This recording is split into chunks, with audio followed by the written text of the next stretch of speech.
आज माझ्या बाळाची फरमाईश होती की मला उत्तप्पा खायचा. आता बाळाची फरमाईश म्हटलं की बनवावंच लागतं. त्यासाठी इथे मी 2 वाटी बारीक रवा घेतला आहे.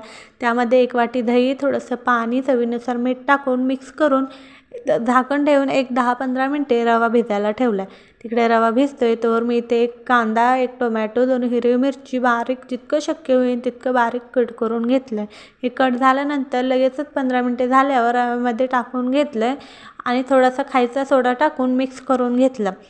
लगेचच तिकडे तवा गरम करायला ठेवला. तव्याला थोडंसं तूप लावून घेतलं आणि हे मिश्रण पसरवून घेतलं. मीडियम गॅस करून झाकून एका साईडने उत्तप्प्याला छान भाजून घेतलं. एका साईडने भाजल्यानंतर थोडंसं तूप लावून परत दुसऱ्या साईडने उत्तप्पा भाजून घेतला.